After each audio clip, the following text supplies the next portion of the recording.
This is an open letter to parents with LGBT children. A video that I think any parent whose child recently came out of the closet as anything or everything needs to hear. This is Halloween, Halloween, Halloween, Halloween, Halloween. Hey there ladies and germs of non-specific identities, it's Lilith and welcome back to my channel. Today the topic of our video is a video for parents with LGBT children. For anybody who doesn't already know, I am a part of the LGBT community. I identify as a lesbian, and I feel like this video is important. Yes, the most important person in the coming out process is the person who's coming out as whatever they're coming out as.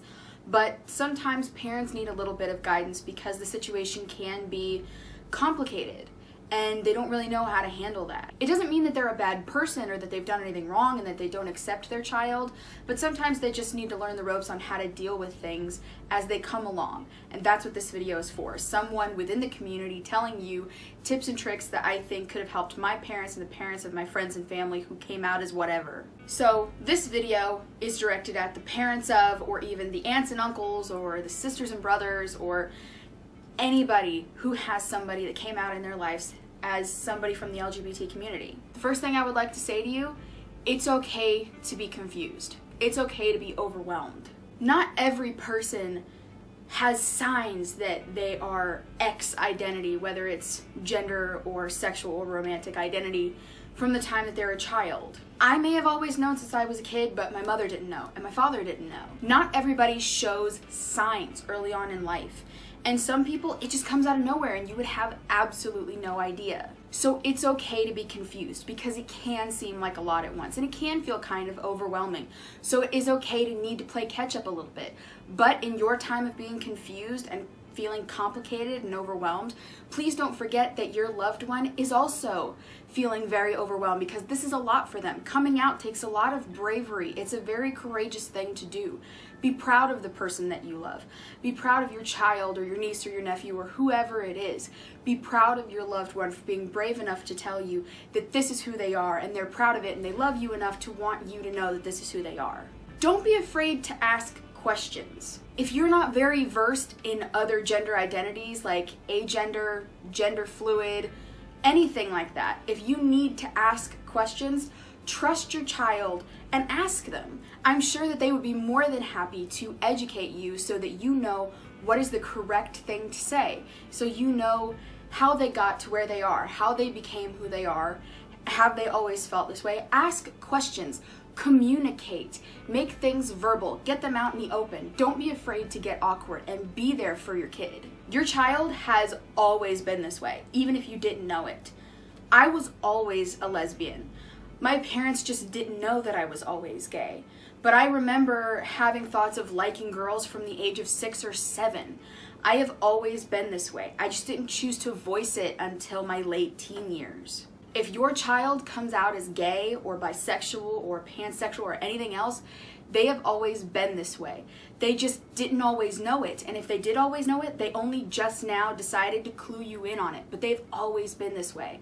If your kid comes out as transgender or gender fluid or non-binary or whatever gender they may come out as, they've always been that gender. They just now decided to clue you in on it because they just now got comfortable with the idea.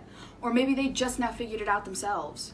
To parents of children who come out in a form of a different gender rather than a sexual or romantic identity, please call your children by the name and the pronouns that they ask to be called by. I know that is so difficult because you've been calling them by this name and this pronoun for their entire life, but dysphoria can hurt people. I understand that it's difficult, and I'm sure that your child understands it's going to take time. But as long as you make the effort, and as long as you keep in communication with them about, hey, this is going to take some time, I'm not used to it yet, I accept you for who you are, but it is going to take time for me naturally to call you by X pronouns and X name. Please do not be that person who flat out refuses to call your loved one by the pronouns and the name that they identify with. That can hurt them, and they may never forget that you were the one who didn't want to support what they were going through.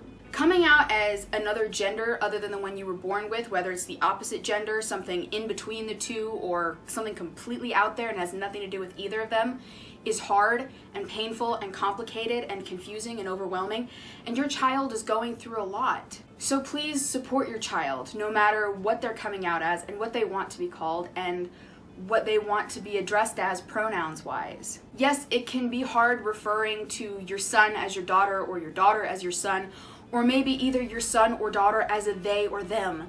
It's hard and it's complicated and it's confusing, and you're gonna make slip-ups, you're gonna make mistakes, and it's gonna get complicated. But it's okay that it gets complicated as long as you're trying. Just don't be the person who crushes who they are, because you will lose your child if you crush who they are. I've heard this one out of a few people, and I'm gonna say it here just to get it out there. Just because your child is gay does not mean that you won't have grandchildren. I actually had multiple friends who, when they came out of the closet as whatever identity it was, their parents asked about if they were still gonna have children and how they were gonna have grandkids. Having a foster child is a thing. Adopting a child is a thing.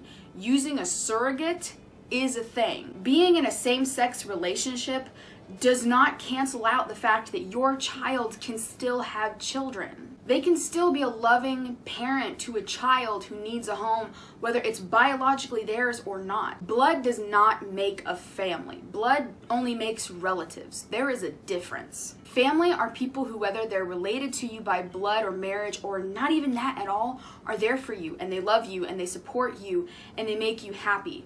Relatives are an accident of birth and law. Don't be their relative. Be their family. Support them and love them and understand that they can still have children, just not the way you envisioned that they would when they were born. Those will still be your grandkids. They will still love you. They just took a long way around. To the parents whose children came out as asexual or aromantic, your child is not just picky. Your child is not just stubborn. Your child is not just loveless. Your child can still have a fully developed, rounded, happy, and hopeful existence without a partner. Without a partner, they can still have so much. They don't have to have a wife or a husband to have amazing friends that support them and that let them have fun and be themselves. They don't have to have a girlfriend or a boyfriend to have a child that they take wonderful care of. They don't have to be married to have a successful career that gives them a real future to build on and that makes them happy. They don't have to have a partner to follow their dreams. Asexuality is very, very real, and they can still have the best life in the world. There are people who are not asexual, who never marry, or who never have kids, or never have a girl.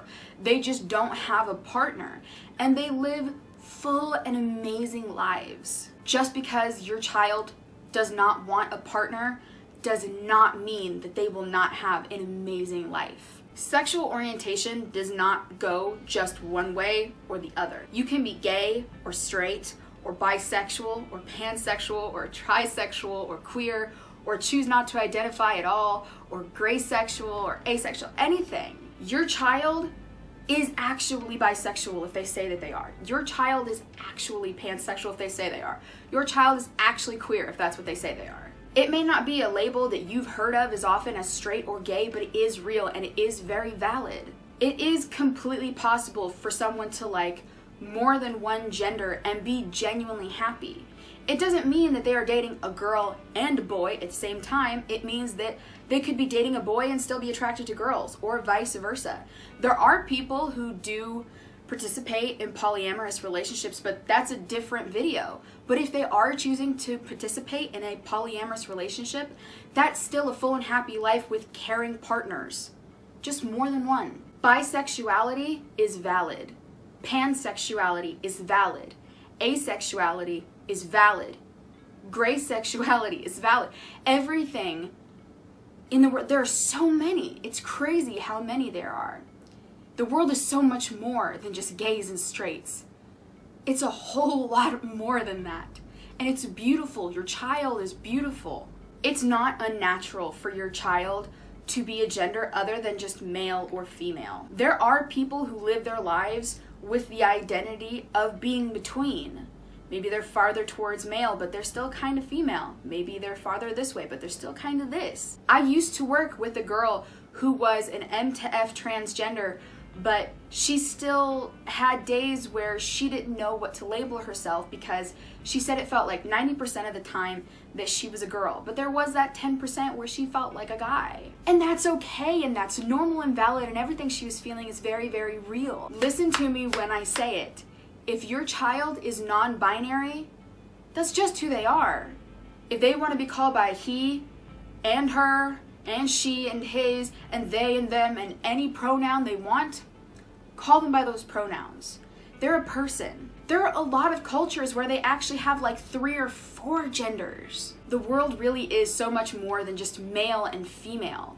Embrace whoever your child is because they're your child and it is your job to love them unconditionally. To those of you who your first response is, what did I do wrong? You didn't do anything wrong. There's nothing wrong with your kid. Their identity, be it sexual or romantic or gender, is not something that comes from a fault or a mistake or something they saw or something they heard. It's who they are. It's a chemical in the brain. It's what we are born as. Your parents didn't do something wrong because you turned out as a cisgendered woman who happens to be straight. Your parents didn't do anything wrong because you were born a boy and you feel like a boy. There's nothing wrong with that. No one turned you straight. No one turned you cisgendered. No one turned your kid. Nothing turned your kid. You didn't break your kid. Your kid isn't broken. Your kid is just your kid. Romantic orientation and sexual orientation are 2 very different things. You can be a homosexual biromantic. You can only be physically attracted to women, but also be romantically attracted to men. That just means you don't want to sleep with them. You can be a hetero-romantic bisexual. You only romantically want to get involved with the opposite sex, but you think your own gender is kind of hot. I personally identify as a homosexual homo-romantic. I am only physically and romantically attracted to females. One of my best friends is a biromantic homosexual and can be romantically attracted to men, but doesn't have a physical attraction to the male body. My ex-girlfriend was a homo-romantic bisexual. She only was emotionally attracted to women, but she still slept with guys. Your romantic orientation and who you have feelings for and a connection with and feel in your heart and in your mind is way different than someone you find physically appealing. There are plenty of people in the world that you could find physically appealing, but they're actually boring and their personality is horrible and you don't want to date them. You might want to date this person, but you're also really attracted to this person. That doesn't mean anything. Your identity romantically and your identity sexually are very different. So if your kid comes out to you and not only has a sexual orientation to come out about, but a romantic orientation, embrace it. That is part of their identity. That is who they are. It's not made up. It's not a joke. It's who they are. Your lesbian daughter does not want to be a man. Your gay son does not want to be a woman. You can be a woman and still like women. You can be a man and still like men. That doesn't mean that they want to change. That's implying, oh, well, you're gay. That obviously means that you're actually the opposite gender. No, it doesn't. That makes the idea of homosexuality completely invalid. It makes it sound like you think they can't just be homosexual. Just because your daughter is butch does not mean she's a boy. Just because your son is feminine does not mean he's a girl. They will tell you if they are transgender. If they didn't, then they're not. Please love your children no matter who they are and how they identify, because you're their parents and they're gonna look to you for guidance and help and support. Your child is not going through a phase. This is who they are. This is their life. Don't try to change them. Don't accuse them of going through a phase, because that can hurt just as bad as denying who they are altogether. This is real. This doesn't change who your kid is. Coming out as a different gender or orientation than you thought they were doesn't change their personality. It doesn't change that your homemade mac and cheese is still their favorite thing to eat ever since they were like 10. It doesn't change the fact that you sit down every week and watch episodes of your favorite show together because it's still their favorite show. It doesn't change the fact that they still love baseball. It doesn't change the fact that their favorite color is still green. It doesn't change anything. This is who they are as a person. What's on the outside is just wrapping. Be respectful of your child. Please support your child. Please love your child, because you're the only parents they've got. That's all I have for you today, you guys. I hope that you liked this video. Please share with somebody that you think might like it or might need it. Please follow the social media that I have listed in the description below. I have my Tumblr, my Twitter, my Instagram, and my Musical.ly. I'll get on getting a Snapchat soon, I promise. Please follow those links. I'll say hi. I promise I'll say hi. If you haven't subscribed yet, please hit subscribe, push that little bell to get my push notifications turned on, and please join this family full of freaks, geeks, and weirdos because we love each other a lot and sometimes we have fun. I'll see you guys next week. Bye.